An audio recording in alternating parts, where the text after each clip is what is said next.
Hi, today I want to talk about hyperopia, that's long-sightedness, and its links with dyslexia. Now, in the last few years, some educational groups, you can find them on Google, they've actually started to realise that some children with dyslexia, they're not in fact dyslexic at all, they're simply long-sighted. And they haven't been picked up or treated, so obviously they're having problems with reading and spelling. So I've done this chart here, and to start from either end, this is dyslexia, and normally when we think of dyslexia, it's a problem with reading or spelling which can't be attributed to any eyesight problems. You have the test, comes back, nothing wrong with your eyes, so it's got to be dyslexia. Now, at the other end here, we've got hyperopia. This is hyperopia, long-sightedness, which has been diagnosed and treated. Now, this will be cases of very high hyperopia, which will have been diagnosed in very early childhood, usually will have involved surgery to correct a squint, and those kids are wearing glasses.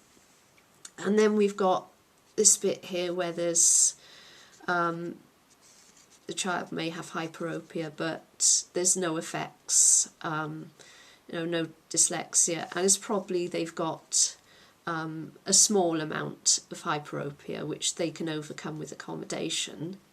Now here, the bit shaded in yellow, this is where the child, it can be an adult as well, is having problems with reading and spelling.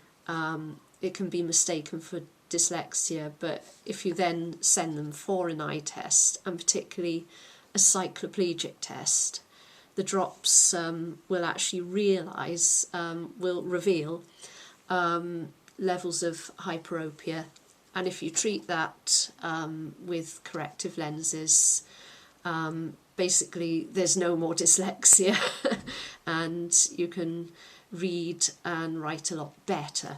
Now, what you've got in the middle is where there's dyslexia and hyperopia together, but again, if you diagnose and treat the long-sightedness,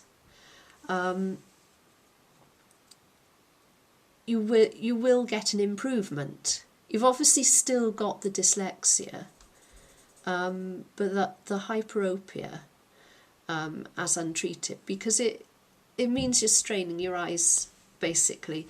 It will make the dyslexia that much worse. Now, what I've put at the top as well, and again not to scale, is a condition called Convergence Insufficiency. That's where it's very difficult for someone to fuse their eyes together to focus on a particular point. So that is, and our optometrists are quite keen on convergence insufficiency because they can give exercises for it. But that can also be present where you've got dyslexia and where you've got hyperopia. And the reason for that is if you've got hyperopia and you're overstraining your eyes to see at close, you may not realise it, you may not even feel you've got eye strain, but you're at more risk of strabismus or exphoria, where the eye wanders outwards and it causes a muscular weakness. So sometimes if you've got convergence insufficiency, what you want to do is check that there's no hyperopia which is causing it, which is just going to keep making it worse if it's not treated.